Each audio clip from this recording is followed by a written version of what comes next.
Hi, my name is Lars Helgeson, and thank you very much for coming to attend this session. I am going to talk to you today about complete CRM and how it is the key to global growth and efficiency for your organization.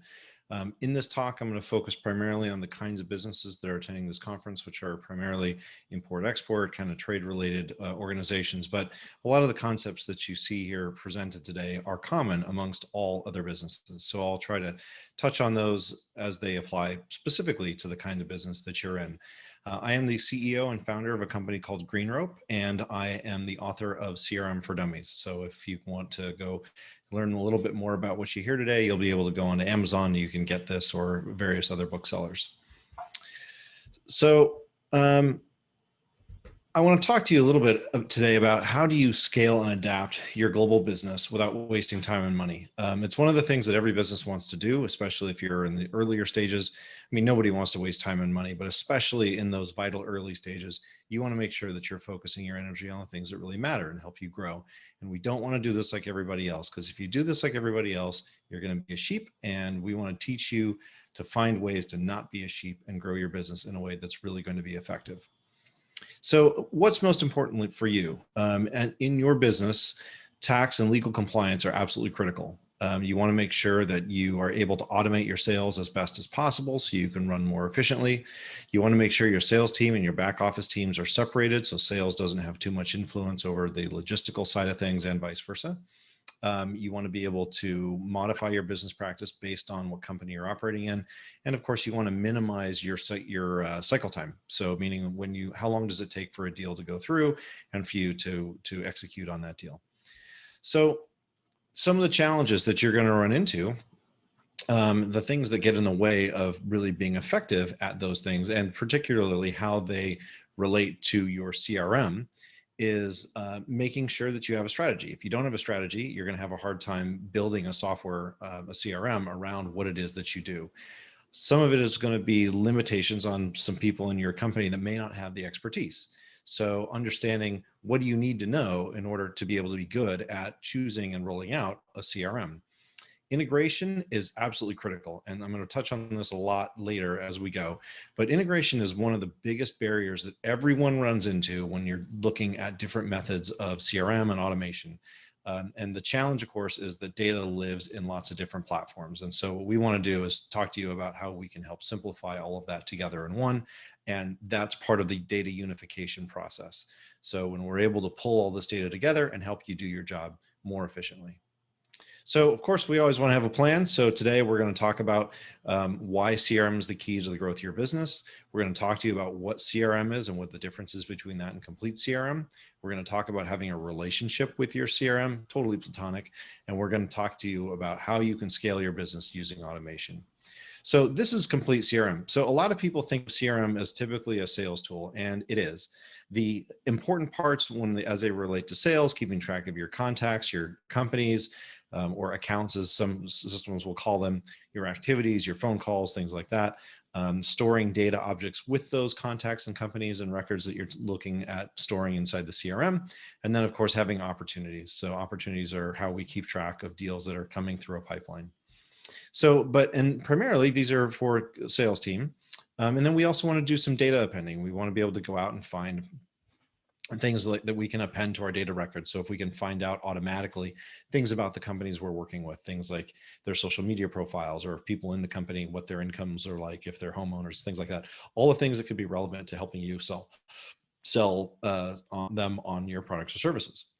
So on the marketing side of things, though, the CRM, a complete CRM, takes into consideration things like your SEO, your search engine optimization, your pay-per-click ads, your social media, and gets that data into the CRM.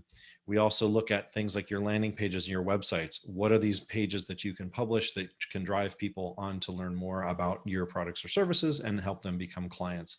Having that data folded into the CRM so you can keep track of how your customers and your leads are interacting with you on your various web properties.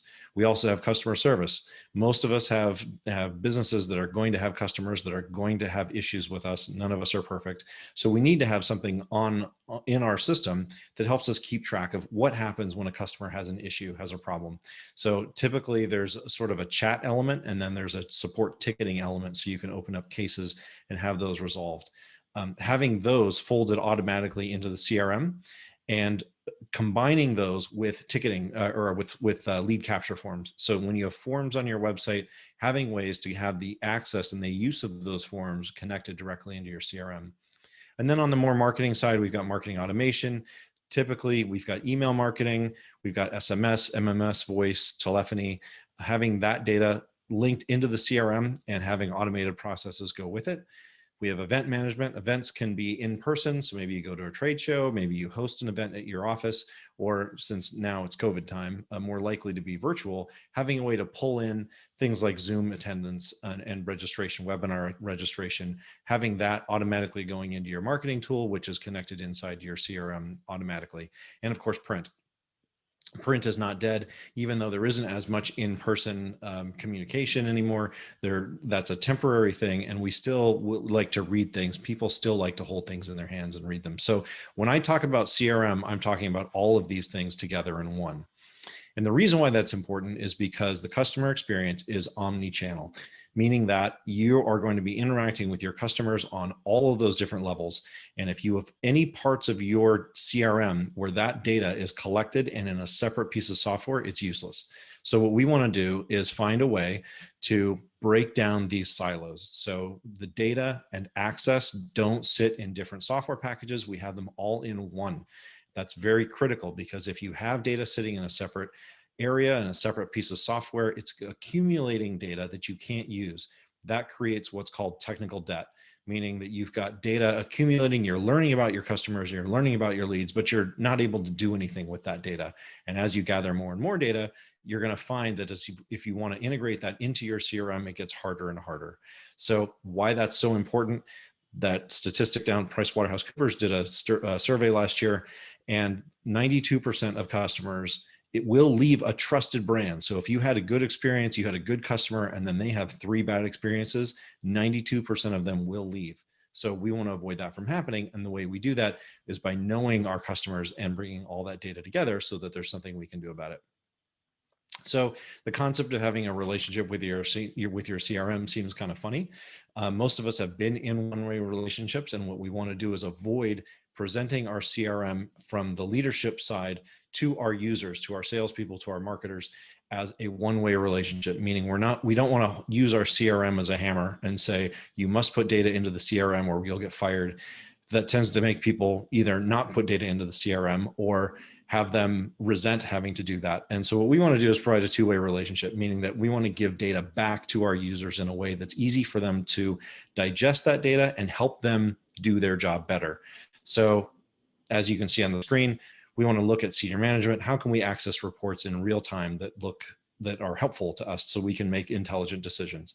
How do we help marketing understand our markets so that we can help them attract more leads for sales?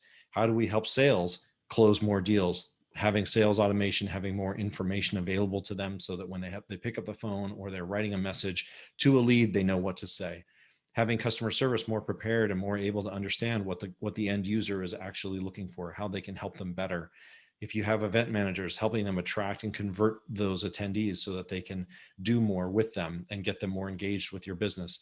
And the last example, if you have account executives who are managing customers or vendors, having a way to make sure that those people that they're working with are kept happy. That's what a good CRM can do for you. So we want to do this first. We want to define our target market. We want to define our personas. We'll talk more about what that means. We're going to define our customer journeys, and we're going to define our data model. So less than 20% of companies have actually gone through this exercise. So this is an important thing, or they haven't done it in a long time. So what we want to do is take some time to work on our business, take a step back and figure out what we can do to do all of these things to help us perform better as business owners. So the first part is looking at market segmentation, understanding who are our buyers. So we build personas and we think about the sales process for these personas. How are we going to reach them? How do we want them to perceive our brand? What's our brand voice? And then how do we convince them to buy from us? This is a common thing that every business has to understand to be able to do what they do. If you're going to be a successful commercial enterprise, you have to know who you're selling to and how you're going to sell to them. So the buyer persona allows you to have a more emotional connection to somebody. And so you take these various different segments and you build a persona that's a representation of a good percentage of the people in that segment. So this is just a simple example of, we look at a person, we give them a name, we figure out where they live, how old they are, what their marital status is, how educated they are, what are their buying habits. This helps us put our feet in their shoes and walk for a little while and just understand who they are and what they want. So this emotional connection is very important for us because it helps determine our brand voice. Then we look at process. This is a simple example of a very, very straightforward, we're looking at, if this happens, then do this. If this happens, then do that. And so what we're doing is creating a sample of, this is how we are able to keep track of someone going through our buyer's journey. This, what you see here, was built with a free tool, journeyflow.com. You just have to log in with LinkedIn, and you can build something like this. It's just drag and drop, and it's a good model that helps you kind of keep track of what the sales process looks like.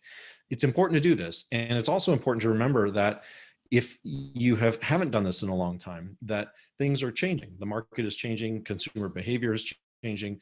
How you're going to market to your end users is probably going to be much different now, because there's not as much in-person meeting.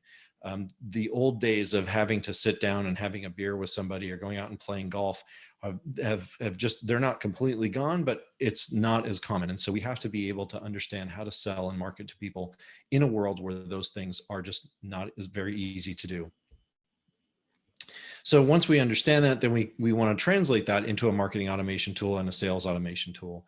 So this is an example of something from GreenRope where you can do this, where it combines sales and marketing, and you can kind of do sales. And the term is sales enablement.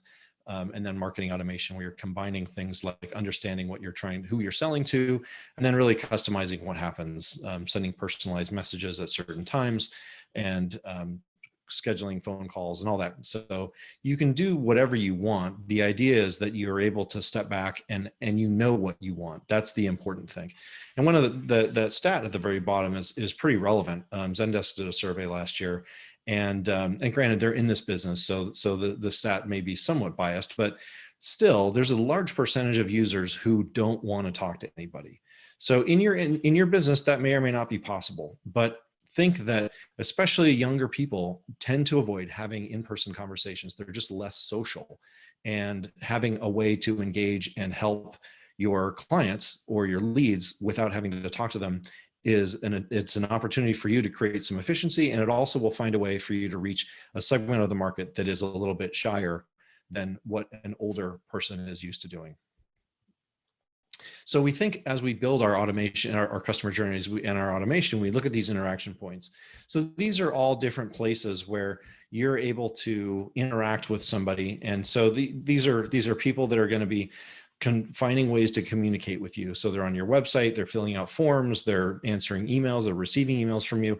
They may be on your website doing a live chat. They may be attending events, and they may be engaging with you in a learning system. All of these are ways that you're going to be interacting with your leads and your customers. So you want to make sure those are all built into your model.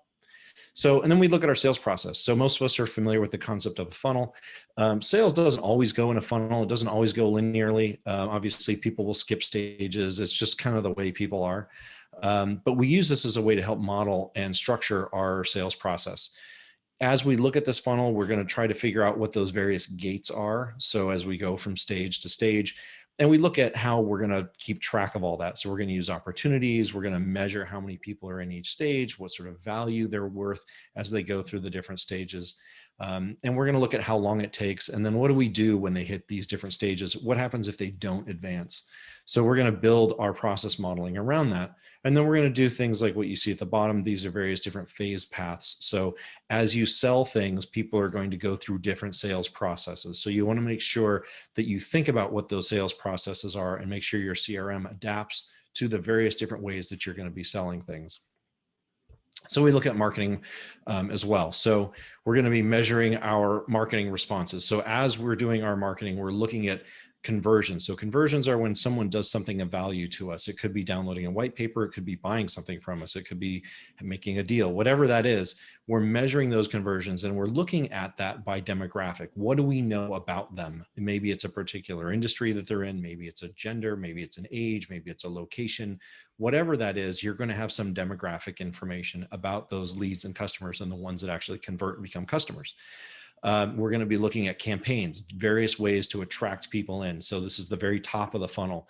The pay-per-click advertising, maybe you're doing advertising in different media, whatever that is, finding a way to keep track of those people and then getting those conversions tracked and labeled on the people that are coming into your funnels. We're also going to be looking at statistics, and we're going to be looking at things like lead scoring. So what you see here is a chart where we're taking a demographic, we're going to score people based on what we think is most valuable to us. And we're going to give them points for activities being anything from opening an email to visiting a web page to filling out a form, watching a video.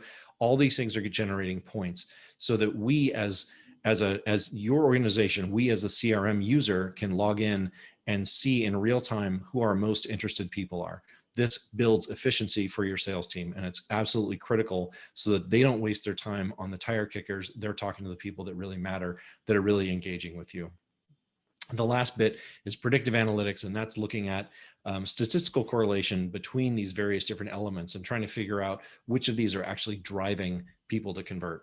So this is an example. The chart you see at the bottom is an example of how we can keep track of various different campaigns and look to see by day which ones are actually influencing and driving traffic to our website.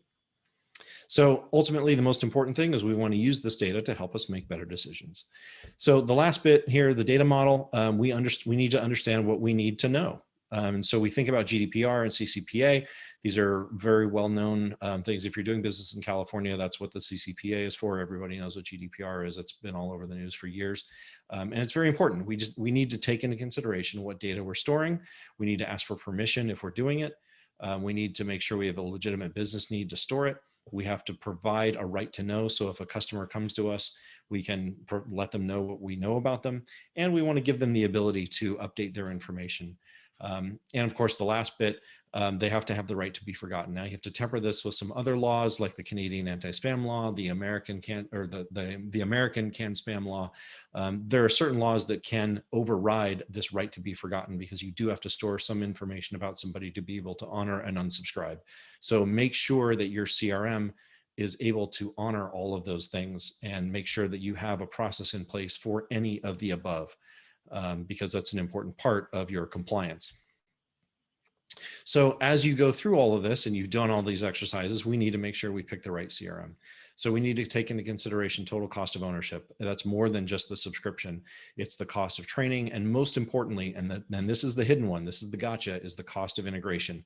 Whenever your CRM needs to integrate with different systems, it's going to make things very expensive, very complicated. You're going to have to hire developers and you're going to have to manage a lot of things in terms of data moving back and forth.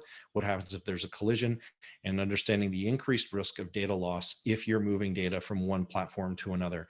That data loss may be in the form of a breach, or it may be in the form of someone on your own team that may be able to go in and access data and then do something that you don't want to with it. So we want to minimize all of those things. We want to make sure that as we apply the requirements of what we need, that we balance that with this total cost of ownership. And so as we choose the right CRM, of course, we want to be able to get a demo. We want to be able to trial the software out, and we want to see what it's like to work with the organization. Do they provide good help? Are they timely? Are they nice? All the basic things that we want to be treated well when we're working with another company, with a vendor. So takeaways from today.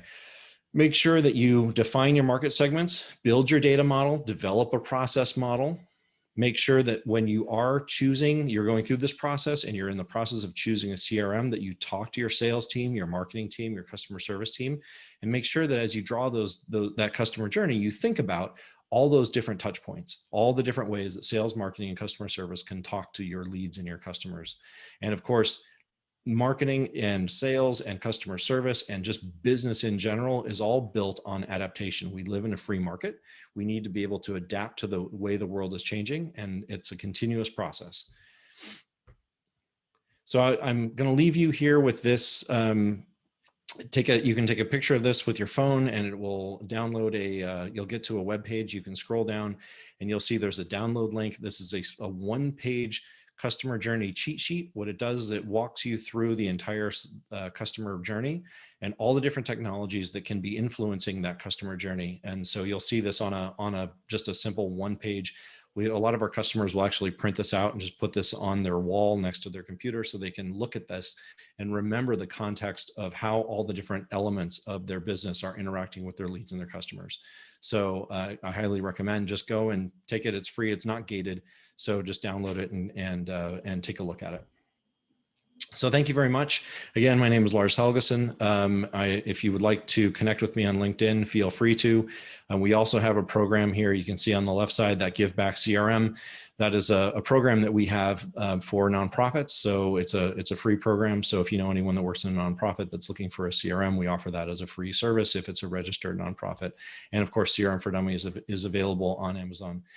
So I look forward to hearing from any of you. If you have any questions, please feel free to connect with me or reach out at any time. And thank you very much for your time and attention.